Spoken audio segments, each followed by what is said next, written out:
வணக்கம்ங்க. நம்ம இப்போ என்ன பார்க்க போகிறோம்னா கேரட் ரைஸ். 1/4 கப் கேரட் எடுத்து தோல் சீவி இந்தமாதிரி சீவி எடுத்துக்கலாம். இப்போ ஸ்டவ் பற்ற வச்சு கடாய் போட்டுக்கலாம். கடாயில் எண்ணெய் ஊற்றிக்கலாம். எண்ணெய் நல்லா காயட்டும். கடுகு உளுத்தம்பருப்பு போட்டுக்கோங்களாம். கடலப்பருப்பு உளுத்தம்பருப்பு போட்டுக்கலாம். கடுகு போடும்போது கொஞ்சோண்டு மஞ்சள் பொடி போடுங்க. கடுகு வெடிக்கும் போது நம்ம மேலே படாது. கருவேப்பிலை போட்டுக்கலாம்.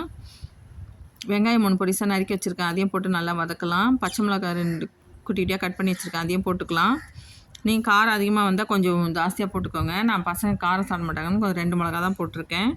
பச்சை மிளகா தான் போடணும் அதுக்கு. இப்போ கேரட் போட்டுக்கலாம், நல்லா வதக்கலாங்க. நல்லா சிம்மிலே வைங்க, தண்ணி ஊற்றக்கூடாது, எண்ணெயிலே தான் வேகணும். தேவையான சால்ட்டு போட்டுக்கோங்க. பாருங்கள், இப்போ கேரட் ரெடி ஆயிடுச்சு. சாதம் போட்டு கலரிக்கலாம். கேரட் சாதம் பசங்க நல்லா விரும்பி சாப்பிடுவாங்க. கேரட் பொருள் கொடுத்தா சாப்பிட மாட்டாங்க. பாருங்கள், சாதம் நல்லா கலந்துக்கோங்க. அதனால் பசங்களுக்கு இந்த மாதிரி துருவி சாப்பாட்டில் கலந்து கொடுத்துருங்க. பசங்க நல்லா சாப்பிடுவாங்க விரும்பி. நல்லா சத்துங்க, பெரியவங்களும் நல்லா சாப்பிட்லாம், குழந்தைங்களும் நல்லா சாப்பிட்லாங்க. கேரட் ரொம்ப உடம்புக்கு நல்லது, கண்ணுக்கும் ரொம்ப நல்லது. பாருங்கள், கேரட் ரைஸ் ரெடி ஆகிடுச்சு. செம்ம டேஸ்ட்டாக இருக்கும். நீங்களே ட்ரை பண்ணி பாருங்கள். இப்போ உருளைக்கிழங்கு வறுவல் பார்த்துக்கலாம். உருளைக்கிழங்கு இந்த மாதிரி கழுவிட்டு தோல் சீவிட்டு வச்சுருக்கேன். நல்லா நீட்டாக கட் பண்ணி வச்சுக்கோங்க. தேவையான சால்ட்டு போட்டுக்கோங்க.